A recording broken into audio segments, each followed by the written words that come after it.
What's up, guys? Welcome back to a brand new episode of the Fit Women's Weekly Podcast. I'm Kendall. I've been a personal trainer for over 15 years, and I'm somebody who likes to clear the air of the BS, sharing with you the information on fitness, nutrition, and mindset, and my own personal journey to try to create the most balanced and healthiest life possible, because the truth is, I don't have all the answers either. I'm not perfect, but it's in those imperfections that I share with you guys that we try to find the most perfect solution to where we are in our life at that particular time, because it's always changing. And I like to cut through the BS. There's so much bad information out there that it can get us twisted. It can set our expectations to something that is impossible to achieve. And I just want to clear the air. I want to make sure that you're getting the information that you need, information that you can take with you on a daily basis to help you work towards the goals that you want to accomplish. So in today's podcast, I am going to be doing another reaction video. I'm going to talk about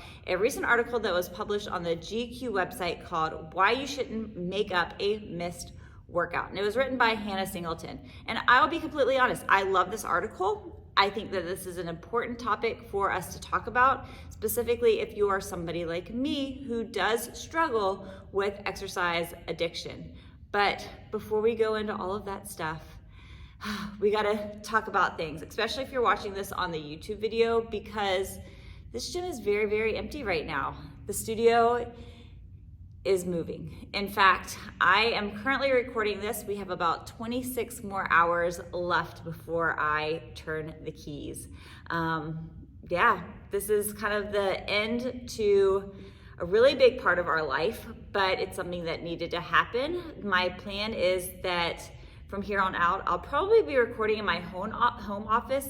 We are creating a new studio. It's gonna be smaller, it's gonna be more intimate, it's gonna be more brand focused on Fit Women's Weekly, because for those of you guys that didn't know, our current studio was built originally for our actual studio gym that we had here, where we would coach group strength classes for women for over 15 years here, not specifically in this building, but our business was called This Time Fitness, and yeah, we did it for over 15 years. It was an amazing blessing. It was what built my confidence as a trainer, and which really inspired me to be able to say, wow, we have such an amazing community here locally. Is it possible to create a community outside of this through the virtual space? And it was something I was hesitant about. I didn't trust myself, but fortunately, I should have known better, because I actually am very, very good. I consider that one of my skills of building community and a support system. And we have been able to do that at Fit Women's Weekly Live. So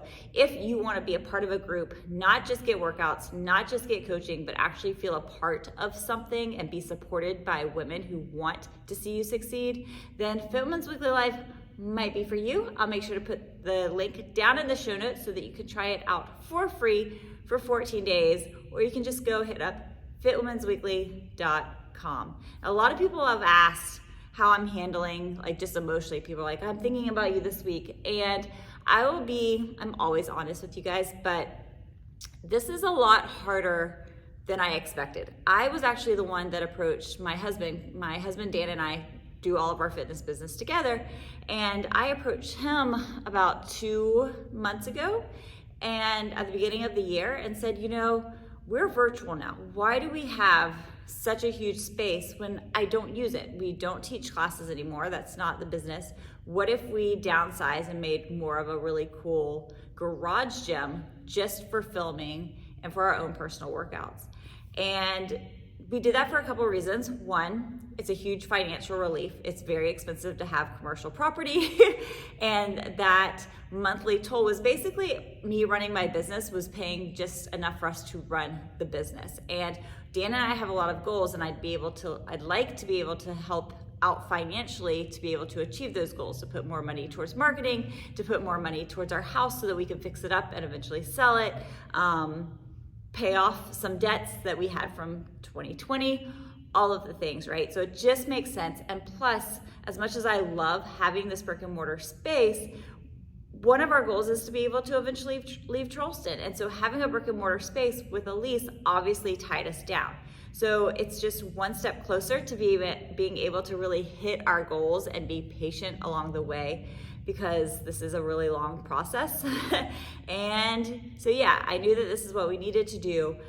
But now as we're coming up to actually turning in the keys, it is very emotionally taxing on me. As somebody who's very big on my feelings, I am a very emotional person. I cry at least once a week. It's just how I am. I'm a very empathetic person, and my feelings are very big. I love big, I sad big, I happy big, I do all the things big. So I'm really not surprised, but I kind of still am. I had to say goodbye to a couple of friends last night that normally just train here, and that was really hard. I actually went home, Dan hugged me, and I just started sobbing, and I told him, I'm able to feel two emotions at once with this.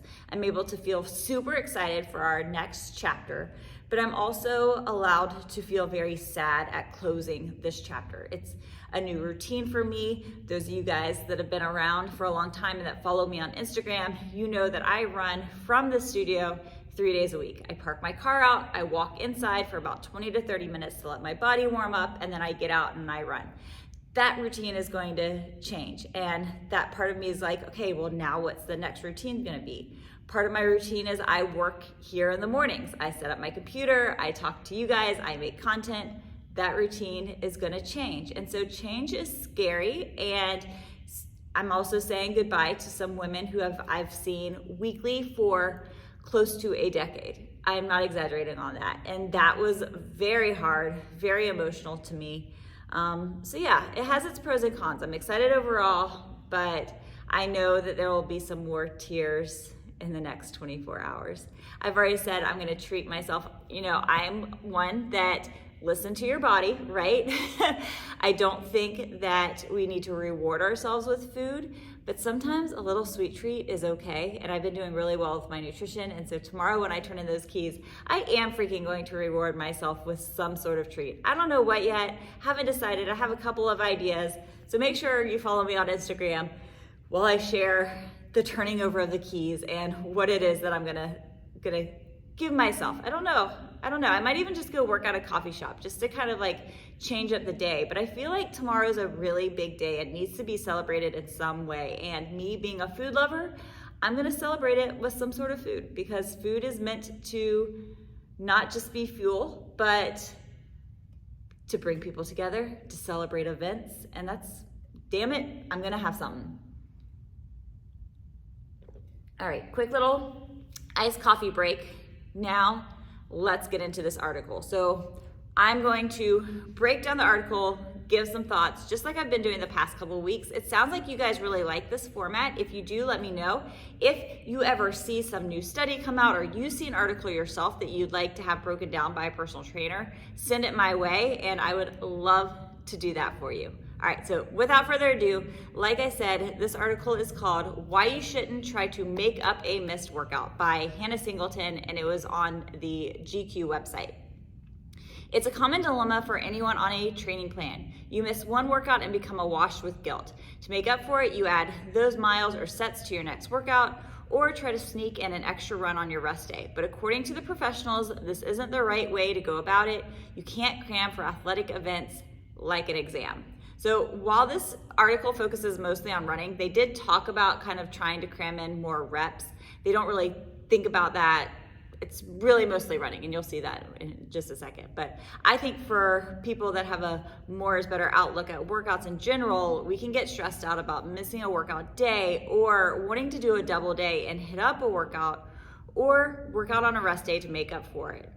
And when something gets on the calendar, like a vacation or special events, you might try to go extra hard, right? Like, oh my gosh, next week I'm going on vacation, so I'm gonna try to work out every single day for this week leading up to it, so that I feel my best and look my best in my swimsuit. And that's why I wanted to cover this article. So while it's geared towards like running and running for training for an event, we're gonna kind of tweak it around to make it fit more into most of us where we can relate, where it's just about fitness guilt in general, or trying to up the intensity for something when it's really close to that event. let's get back to the article. So when you miss a workout, the temptation is to think, oh, I gotta do more tomorrow, says John Ragdon, a professor at the Department of Kinesiology in Indiana. He advises athletes to be careful not to overload to compensate. Running coach Ashley Matteo agrees, if you miss a single run or don't even make up that run, there's no point, just let it go. A single workout's not going to make or break a training plan. The key to training or any running race is consistently running over time. You just want to be consistently showing up. Y'all, 100% my theory in fitness is be consistent. It doesn't matter if you work out for 5 minutes or 10 minutes, something is better than nothing, and showing up consistently on your training days is what is key to creating that habit. So yes, I 100% for the running plans. If you're training 3 to 4 days a week for a race, then missing one run isn't gonna hurt you. But going back to making this about anyone who struggles with exercise addiction and anxiety over missing a workout, you might find yourself thinking that you missed your workout. If you can't work out, then maybe you're gonna cut back on what you eat that day. So if you find that you normally, you're somebody who wears a smartwatch and you realize that on average you tend to burn about 400 calories on a workout day, then you might find yourself trying to cut back 400 calories on the day because you're not working out. You're trying to make up for that workout because you're not training. And just like you shouldn't reward yourself with food because you worked out, you also shouldn't deprive yourself because you didn't work out. Your body is still working very hard. You're probably still recovering from the workout that you did do a day or two ago, and your body still needs calories. So trying to hold back because you missed one single workout isn't going to do anybody good. It goes you back in that back and forth rhythm of binging and purging. Purging doesn't necessarily have to mean throwing up. It could just mean cutting back like this. Ragland and Matteo aren't saying that just to get rid of your guilt. When you have to catch up on your workouts, you run a couple of risks. Certainly an injury, but also becoming over-fatigued, which could ruin your training after that. This is a phenomenon called non-functional overreaching, where athletes are training so hard that they start to lose ground instead of gaining ground. I've never heard of that specific term of non-functional overreaching. I have heard of overreaching, in which case overreaching is more of like a short-term overtraining. It's if you push yourself too hard in a certain workout and you wake up and you're really, really sore that following day, that is overreaching. And then what happens is that when you overreach continuously over again, you're never letting your body recover, then you risk overtraining. The chances of people actually going into an overtraining stage is very, very low, even though it's a term that gets used a lot. Most people at some point are prone to experience overreaching at some point, but not necessarily overtraining. But I do know that a lot of you guys can relate to me and my training philosophies over the years in some way or another. So maybe that is something in forms of overtraining that you've experienced too. Again, why I want to talk about this episode or this particular article. So eventually this could lead to overtraining syndrome, which according to the National Strength and Conditioning Association is characterized by a decrease in performance due to long-term increases in training load without adequate recovery. So once you creep into the realm of overtraining, it can take weeks or months to recover. Absolutely. I have done episodes on my own personal overtraining before. I think that the most specific was when I was in my early 20s. I had just gotten into running. I started getting into strength training a little bit, and I was the cardio queen. And I would run 2, sometimes even 3 days per week. I would run to the gym, work out at the gym on the elliptical, do all the machines, run back to campus, and then that afternoon, some of my girlfriends would sometimes go for a run with me later on, or I would go for a run by myself. Eventually, that took a huge toll on my body, and while the last time I had my bone density checked a couple of years ago, everything was fine, that took a lot of time to recover because I know my bone density was not fine when I was overtraining because of the injuries that I sustained. In fact, I was also under eating, so that in itself wasn't helping me to recover from the workouts too. But I ended up getting shin splints. From my shin splints, I was like, well, if I can't run, I might as well start biking, right? So I started biking. I hated biking, y'all, but I started biking. I fell off of my bike in the middle of a really crazy intersection. Luckily, my dad was with me. I don't remember what we were doing, but my dad was with me, and I fell, and I ended up breaking my wrist just because my bones were so brittle at that point. It was not a hard fall. My dad was fine. Nothing else was injured, but I ended up with a fracture in my wrist, so I got a cast on that. And then because I couldn't bike anymore, because I was like, nope, not getting back on that thing, I started running again, even though I had shin splints. And then those shin splints turn into severe stress fractures, so bad that normally with a stress fracture, you just recover, right? You might wrap it, but most doctors are like, ice it, rest it, take time off. I had to be put in a cast for my shin splints and for my stress fractures. And my doctor told me that if I kept doing what I was doing, that he would end up having to put a rod in my leg, which was the stupidest thing because it was something that was self-inflicted. So, yeah. And then there was a couple other things that happened with that. And then over the following years, I ended up with another stress fracture in my foot about 3 years later from that. But luckily since then, my bones have recovered. I have had my DEXA scan, but those are just some of my overtraining symptoms that I had, just that you could actually see, that people were saying, you are doing too much. So I decided to go back and do a little bit more research, and what are some symptoms of overtraining and signs? Number one, feeling extreme guilt when you're not exercising. What this article is about, right? You miss one single workout and you're like, oh my God, my life is falling apart. I have had that anxiety of, oh my gosh, I didn't work out. Am I gonna halt my results? Am I gonna halt my progress? Are people going to think less of me? Like, these are the things that go through your head because it is an addiction. It is an illness for me, or it has been. So feeling extreme guilt when not exercising, defining your self-work on your physical fitness, going over what I kind of just said, increased muscle soreness that gets worse the more that you train, absolutely, right? You start to do workouts and you're like, wait, why am I still sore from this? Or, man, this was a pretty basic workout. Why am I so fatigued and I feel like I'm carrying bricks on my feet? I just want to also remind people that soreness is not a sign of a progression-based workout. You do not have to be sore every single time that you work out in order to see results with your fitness. Soreness is going to happen from time to time, and it's totally okay to feel sore. You shouldn't also try to avoid it all the time.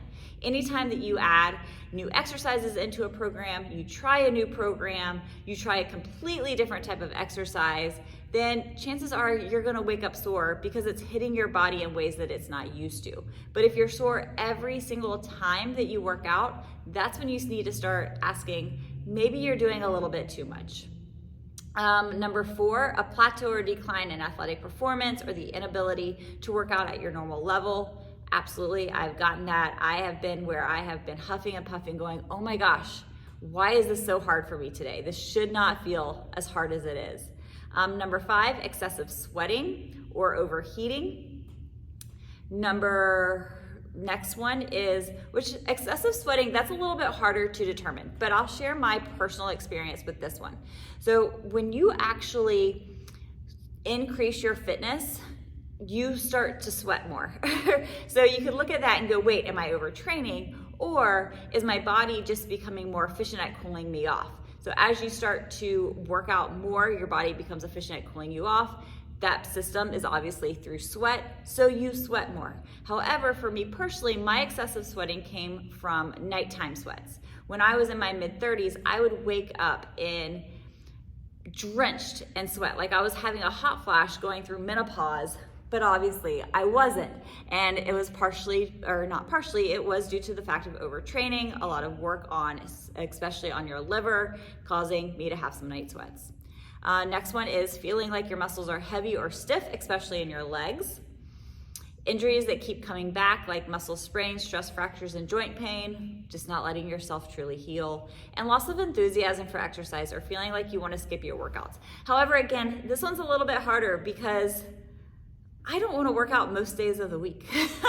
I love working out, but actually getting started with my workout is a little bit harder. You know, you start and you're like, oh man, I gotta get working out, but I'm tired and I've got all this stuff to do. It's at the end of the workout that I go, man, I am so happy that I did this, or even during the beginning. So don't think of it as, oh my gosh, I don't want to work out today. Maybe I'm overtraining. That is probably stretching it a little bit too far. But if you're someone who normally does love to train and that brings a highlight to like something that you're looking forward to every day, and all of a sudden your outlook on your training completely changes, and all of a sudden it's something you love to do and you used to be excited for it, you're no longer feeling those things for, then maybe you can take a step back and look at the bigger picture and go, maybe I'm doing too much.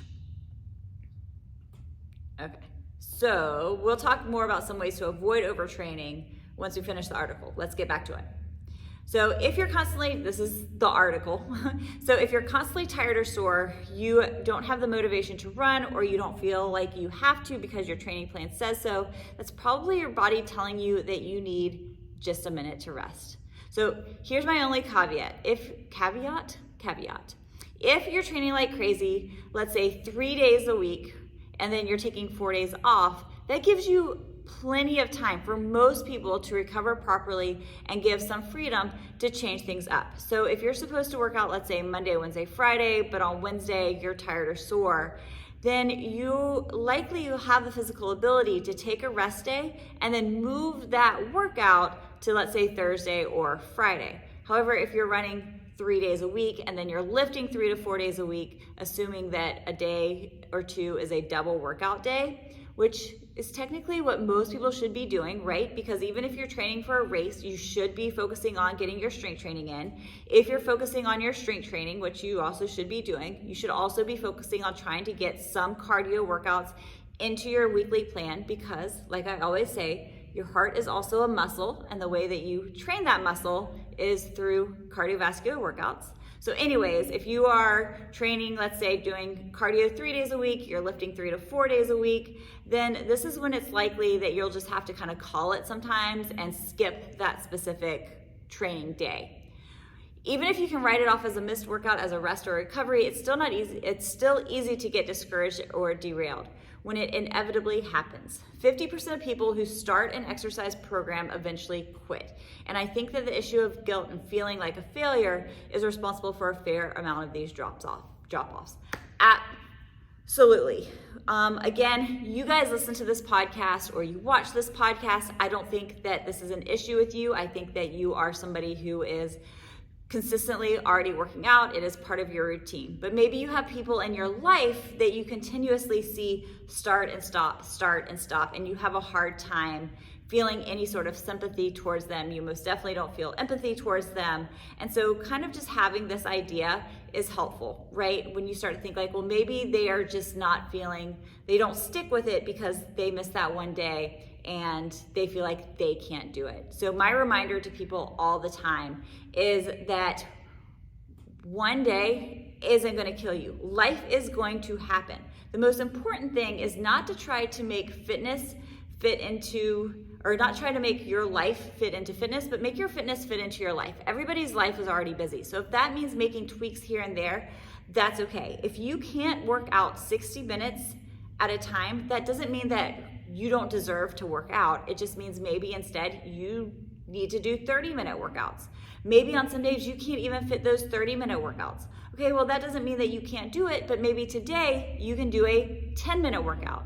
And just a little side note, I have entire programs built around 10 to 15-minute workout programs called Habit. I'll put the link down below. Fully filmed workouts. All you have to do is hit play. So on those busy days, you can at least get something done and feel successful. That's going to help keep you coming back the next time, so that when your motivation is waning and you're like, I can't work out, then you can say, at least I can do 60 minutes. And then on those days that you have more time, at least with Habit, you would just do that 10 to 15-minute workout routine 1 or 2 more times. So it's circuit built. They're tough, but they're good. Go check it out. But just don't let yourself define whether you are successful or a failure based off life getting in the way of a workout, or feeling sore because of a previous workout and not being able to do something the following day. Give yourself some grace and tweak things to make it work for you in that specific moment. So, a couple of final thoughts.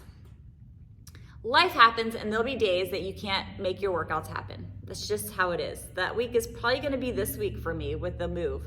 Maybe it's because of scheduling, fatigue, sickness, etc. So when you realize that and you accept it versus letting it dictate your ability to succeed is when you are going to be at your best and you're going to be working towards the goals that you have. Missing a workout doesn't mean that you can't do it. You telling yourself that you can't do it and just stopping is what makes you a failure. So the inability to do something that day doesn't make you a failure. You are the one that defines yourself as a failure or not. And so you make up the rules for that. So stop telling yourself that you're a failure. Here are a few ways that I, a self-proclaimed exercise addict, keeps a healthier outlook on my fitness and mindset relationship. All right, you guys, here we go.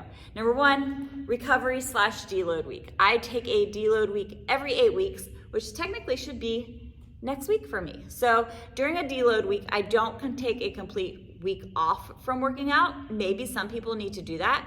But if you've been working out consistently for 8 to 12 weeks, really pushing the intensity, you're following a plan, you're challenging your body, then about every 8 to 12 weeks, it's okay to take the foot off the pedal and just focus more on lighter movement, decreased intensity, sleeping in a little bit more, and letting your body take that full week off. I'll still work out, but I'll focus mostly on body weight exercises.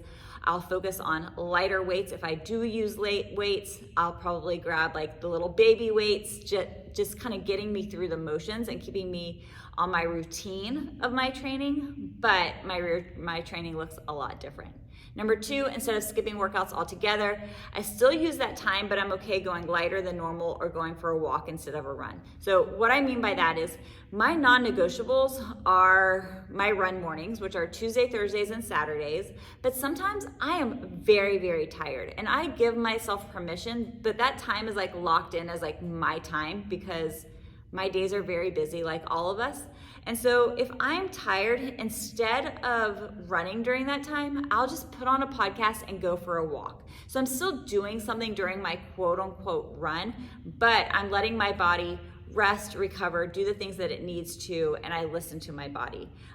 Same thing goes with my workouts because I'm always working out for Fit Women's Weekly Live. It can take a toll. I'm doing 2 live workouts every single day. So some days I will opt, and normally let's say I'm doing a workout where I would normally do double 35s. There are days when I'll grab double 20s. That's a really big weight difference, but again, I'm listening to my body and going, yesterday really challenged myself. Today I'm gonna go just a little bit lighter. I don't do that consistently. Again, because I've been doing this for so long, I know how to listen to my body. So I know the difference between what my body needs and what my mind is trying to make an excuse and say, you worked out yesterday. You don't need to go for a run this morning. A lot of times I just kind of do a little check-in with myself and go, is my body really, really tired, or am I just trying to convince myself because I don't really want to do this? And that helps me determine what I need. Number 3, take off the Fitbit. If you find the steps or the numbers of calories burned is too exhausting and you're always trying to hit a number or beat your previous day, then chill out. Go for a full day or even a full week without the smartwatch. And it's a good reminder that even if you're not wearing your smartwatch, a workout still counts as a workout. I've had ladies that with kettlebells, your kettlebell is hitting your smartwatch, and so I'll say, take your watch off. But then they're going, but then it's not gonna get tracked. You're still working out. It's still working for your body. It doesn't matter if it is tracked or not. Or if you find yourself thinking, okay, yesterday I got in 12,000 steps. Today I need to try to get in 1,300 steps. That can be exhausting. And in the long run, it is not beneficial to you. So if you find yourself in the rat race of that game, just go a week. It's a very freeing feeling. I do this from time to time. It is a very freeing feeling to take it off and go all natural. Let's see, focus on other biomarkers instead of your workouts. Give yourself a 30-day challenge to be in the bed for at least 8 hours or more. Notice I said to be in the bed because I understand sleep quality is different from night to night. I try to be in the bed for 8 hours, but then I'll look at my Fitbit and it'll tell me I only got like 6 hours of sleep. So instead of focusing so much on what it says, just focus on the things you can control, and that is lights out for 8 hours. Don't focus on your ring or your Whoop, or focus on getting 130 grams of protein per day, 100 ounces of water. Instead of letting your workouts define your health, try to find little mini habits. That sounded really weird. Try to find little mini habits that you can get behind that still make you feel really good and help make you realize that you are going forward with your fitness and your health. And number 5, get outside your comfort zone and try other forms of fitness. If what you're doing now is really exhausting for you, then try something else. Take up running, take up rock climbing, go to a yoga class. One of my besties just did a bar class, which is extremely outside of her comfort zone for someone who is normally into barbell lifting and really focused in on her like deadlifts and pull-ups. But changing it up from time to time just for fun is just a reminder that fitness isn't supposed to control our life, and at the end of the day, it's recess. That's what we need to go back to. So don't take it so seriously. We're not going to the Olympics. So there you go. All right, so that's all I got for you today with today's episode of the Fit Women's Weekly podcast. I would love to hear your thoughts, and if you have any questions or topics for future episodes, shoot them my way at Kendall Boyle Fitness on Instagram, or email me, kendall@fitwomensweekly.com. Listen, if your training doesn't include that's something else. If your training program right now doesn't make you excited, you're not seeing the results that you want, you don't want to show up, and you have exercise guilt, then maybe it's time for you to try something a little bit different. Go visit fitwomensweekly.com, learn about Fit Women's Weekly Live, which is my online training studio where every day new workouts are released. You don't have to train every day, but they're there for you, and you can either do them live with me or hit play when the time is right for you. There's a 30-minute workout and a 60-minute workout Monday through Friday. Or if you want to experience what that habit program is when it comes to fitness stacking, 10 to 15-minute workouts, 1 round, 2 rounds, or 3 rounds, depending on what your day looks like that day, with training plans, with full video descriptions, with full workouts all videoed. You can go check that out as well. They're only $29, super reasonably priced. You can link it down below. I have a program for body weight. I have a program for kettlebells. I have a habit program for double kettlebells, and I have a program called Body Burn for dumbbells. So there's a little bit of everything. Go check that out. You deserve to get the challenge that you want, and you deserve to have fun with your fitness while still working on your goals.